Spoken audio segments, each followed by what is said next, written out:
Hi, Erika. Hey, how are you, Nikki? I'm good. How are you doing? I'm really good. Good, good. Thank you for having me on the show and for playing the song. I appreciate it. Oh my God, I'm so excited. But first of all, I can't get it out of my head. And I know I'm not alone. I hope you're not alone on that for sure. I mean, I was watching YouTube videos. So Sunroof was one of the last songs I listened to before I went to bed last night, but I woke up with it just blasting in my head. Like I'm one of those people that gets a song stuck in my head forever. Oh, And this really? it's pretty bad, but it's a good thing for you. It is a good thing for me. It helps out with the streams and all that good stuff. But I'm just glad. I hope it's not too annoying yet. I know you can overplay songs and stuff like that. I don't want it to be like that for you. No, because it's such a good summer vibe. I'm always about like the songs that set the vibe for the seasons, and it's Right? just so perfect. So Good. I'm glad you feel so. I do. So Nikki, tell me a little bit about you, a little bit, like just back up a few years for me. Yeah, absolutely. I grew up in Orange County, California, and I grew up playing water polo for my whole life, or for 12 years. So from 9 to 12, I was a big water polo player, always in the pool. And that was kind of what I did before music. And I got into music probably 6 years ago now because of a water polo teammate who was a guitar player for like his whole life. And he was like, let's make some beats together. And I was like, let's do it. Like, I'll sing, you make the stuff, I'll write. And we did that for a couple of years and made just some terrible, terrible music for like 3 years. And then I made Sex and Lemonade my first pop song like at year 4 of making music. And that was like when I was like, all right, I'm doing pop music like for as long as I want to, but like probably for forever. So that's kind of like the history of Nicky Youre, I say. Yeah. Well, Sex and Lemonade's a really cool song too, and kind of has that same vibe. And Yeah. that was 2 years ago. But man, this Sunroof song really took off. And how has that felt like over the last couple of months since that's been on the radio? Yeah, I mean, it's been a crazy feeling. I think firstly, it's like super reassuring to me as like an artist that I'm making the right decisions with my like music and doing the right stuff for that, which is like really cool. Because ultimately, I'm just like some random guy that like makes music in his bedroom typically. So it's like, you never know. I'm not like classically trained or anything like that, you know? So nice for me to know. And then yeah, it's just dope to see people's reactions, like reading comments from the YouTube video, seeing that it like cheers people up and gets them out of like depressive states. It's like I didn't know that I'd ever have that ability to like have an impact on people like that. So it's That's really cool. cool. Yeah. The TikTok sound itself, I looked, most recently has over 6.6 million uses. Like, that's got to be a really surreal feeling. It is. It's definitely, I think it's one of the like bigger sounds on TikTok, ever, which is like crazy. I've been on TikTok since the very beginning. I was never posting. I was like a lurker, but I was on there and just to like see it like be accepted by so many people is super cool. And I think like seeing like Ed Sheeran use the sound, like he probably didn't really care about the actual song. Like it was probably just because it was popular at the time. But knowing that he's like heard it a little bit and used it is like enough for me to be like, that's sick. Like Oh my Ed God. Sheeran used my song, so that's a good feeling. It is. So I'm sure you haven't watched all 6.6 million, but do you like get notified every time it's used? I don't get notified, thankfully. I think I would go crazy if I was getting notified. Yeah. I do get like tagged in a lot of them, and I try and check out as many as I can, Mm. just to like comment and like see like what people think about it, if they say anything about the song or just the video, whatever it is. Um, but if I was getting comments, I would be going, or I mean, alerts on everything. I'd be going. I guess I'm kind of like you said you were at the beginning. I'm more of like a lurker. I think I only have like 3 or 4 videos that I've made, but maybe I'll Yeah, do one to this sound and then I'll tag you you should. I'll and uh, hopefully I'll get a do comment. it. Yeah, I'll do it. Get you some followers, maybe. Yeah, please do. I need them. Yeah. What viral TikTok are you addicted to watching right now? Like, is there Um, a challenge or yeah, I feel like I was just seeing a couple that I cannot remember at all right now. They're blanking on me, but I just did the like Coke or like I think it's like tonic water and like glaze thing, like balsamic Healthy Coke. healthy Coke, yeah. Did you Which make it? I did. It tastes literally not a thing like Coke at all. Okay.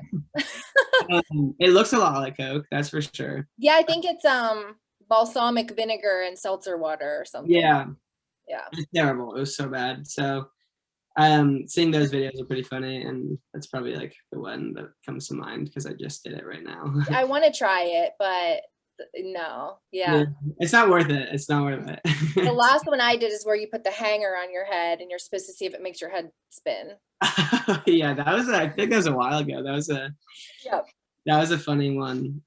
Did it do anything to you? Did it make you spin? Yeah, it did, but I did it with one of my coworkers and it didn't work for hers. And then I felt like everyone thought I was faking. I'm like, I'm Yeah. not. Like it's making my head spin. So I'll have to give that one a go and see what happens to me. yeah, yeah. So TikTok obviously is newer, but I have to ask if you have an old soul because in your videos that I was watching, like it's a lot of vintage, like the Cadillac is old, like rotary phones, camcorders, which I think is really cool. Yeah, I think that I love movies in general, and my favorite era of movies was the like 90s, like early 2000s stuff, and like 80s stuff because I just love that like vintage look. Sorry, my voice is cracking on me. um, but yeah, I think like I just love that stuff. So like in the Never Go Wrong music video, like I wanted it to feel like it was like an 80s or like 90s like rom-com movie that was kind of coming. That was like kind of like the vision for it. And then Sunroof, we just like I love the like grainy look. So like I want some vintage cars and just like some fun things like that, kind of just to like for the vibe. Like I just love that vibe, really. Well, I just love that all these things were before you were even born. So, you know, people who are a little bit older get to see them and it's just nostalgic. And yeah, you know, some of us remember using those things. yeah, for sure.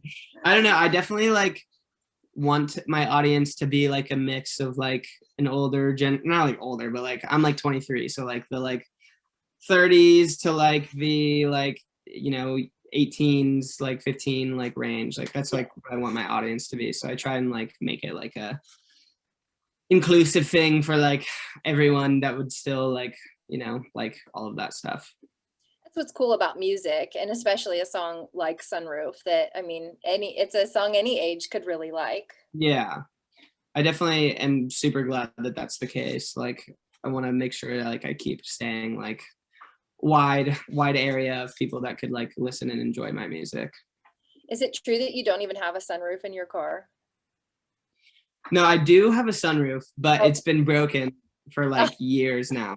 So I never get to use it. I've tried fixing it. I just like don't really care that much anymore. I think I'm just gonna get a new car like in the next couple months, hopefully.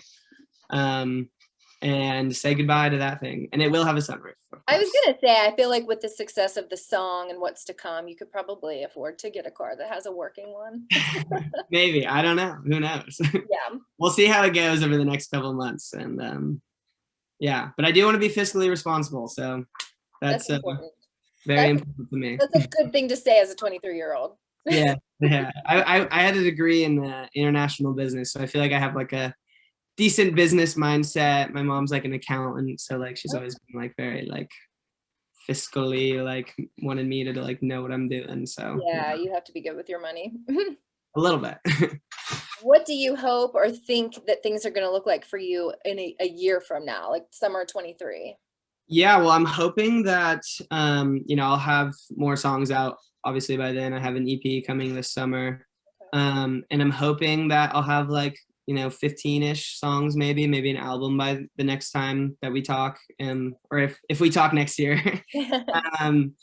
And I just want to keep making music and, you know, have people enjoy it. Would love to have another moment with my music, and I think it's good enough to do that. So we'll see what happens. But I don't know. I feel like music is so difficult. Like you can never say or like really kind of, you know, guess what's actually going to happen because it's so unpredictable. That's true. Yeah. Well, I know Sunroof is the big one now. We're playing it like every 2 hours here on Q. But your new one too, Never Go Wrong. which I think that's going to be another one. Like, I know you want to get through Sunroof first for sure, but Never Go Wrong's really great too. Thank you. Yeah, I made that with my friend, and we did that in like one session. And we were like, oh, this is sick. Like, we should just put this out. So Yeah. we did that, and I hope that like it catches on as well. But I'm just glad to like have more music out and start having, you know, some new stuff that's going to be coming over the next couple months. So an EP then coming soon. Yeah, we'll have an EP by this summer, hopefully, and then we are going to have a remix to the song with an artist that I've really enjoyed over the last couple of years. I can't say who, but I'm just excited to. I was gonna ask who you hope to collaborate with someday. I mean, I know you do some now, but like big goal. Yeah, I mean, I would love to. I think like Ty Verdes is probably my like number one guy that I'd love to collab with. I know he doesn't do too many collabs, so I don't know if that'll ever happen, but I think it'd be really sick. I really enjoy like Quinn 92 as well as Jeremy Zucker and Black Bear. So I'm fans of all those people. Dominic Fike's like one of my all-time favorites, but I don't know if that would ever work out. It's cool you have a list though. So you've goals. I have some goals for sure. Yeah. Then. Yeah. Are you going to be doing any touring or any radio visits? Things are so different because of COVID, and I feel like we're all still trying to get back into that. But that was always my favorite, when a new artist would get to stop by and get to hang with some listeners and meet some people. For sure. I mean, I would definitely love to come to Pittsburgh and say what's up to the team. But hopefully we'll be able to do an opening act type thing for my tour with another person on their tour. Yeah. Because I don't think I have like a big enough following. I only have 3 songs, you know, so I don't want to do my own thing quite yet. But I would love to do that soon. I'm going to be doing some shows in like Miami and Orlando this next month, and just like getting it under my belt so that when I have a lot of songs and like a big fan base, like I can put on a super sick show. I look forward to that. Have you ever been to Pittsburgh or Pennsylvania before? I haven't, but I was just telling someone that like Pittsburgh and Chicago, I've always had like a weird like affinity to go, and like I have a weird like desire to like go check it out for some reason. So definitely will make the journey out there one day. Yeah, we would welcome you. Although I think it's hotter here. Are you in California right now? I am, yeah. I think it's actually hotter here. Like it's like 97 and extremely humid here today. Yeah, that's crazy. I think it's only like 80 something here today. I don't even know if it's 80. I haven't been outside all day, so I don't know, but I feel like that's not normal. Like Pittsburgh's not usually this hot. I didn't know Pittsburgh got that hot. I thought Pittsburgh was like a snow. Yeah, we do get some snow. Not usually in June, but yeah. Cool, yeah. One last question for you. What is on your bucket list aside from music, something that is on your list of things that you really want to do? Yeah, that's a good question. Off the top, I really want to travel some more. I've only traveled outside of the US to Mexico, so I would love to go to like Ibiza. I'd love to go to like Ireland and Scotland and do a golfing trip out there. Oh, that's cool. And then I don't know. I know it's music, but I'd love to play like Madison Square Garden, and like Red Rocks is like one I really want to play one day. Those are kind of like the dream ones for me. So we'll see what happens over the next couple of years, but I'm definitely looking forward to doing some traveling and like things like that. That's awesome. Yeah, that's pretty much all my bucket list is made up of too, is places I want to go and things I want to see. Yeah, exactly. I've done like skydiving and all that stuff before, so like I don't know what else. Maybe like I would love to actually get my pilot's license one day, so I can just like fly wherever I want to. Yeah, fly yourself to Ibiza. Yeah, exactly. I think that'd be so sick, but that's like gonna be like way down the line probably. That's cool though. Yeah. Well, good. I hope all those things come true for you. Thank you. I appreciate it. No problem. So I'm gonna make my TikTok sometime this week, and then I'll tag you, and we'll go from there. And hopefully we get to meet in person someday. Absolutely. Yeah, I would love to come out there. Thank you so much for playing the song. Like I said, I think and I hope. And thanks for having me on the show. I appreciate it, and it was great chatting with you. Oh, you're so welcome. Do you have a drink? I have a sparkling V8 energy. We could cheers. I got a water cup. So we can use that. Cheers. Cheers. It's so nice to meet you. Absolutely. Yeah, great meeting you too. We'll be blasting Sunroof. Thank you so much. You're welcome. Have a good one. You Bye-bye. too. Bye.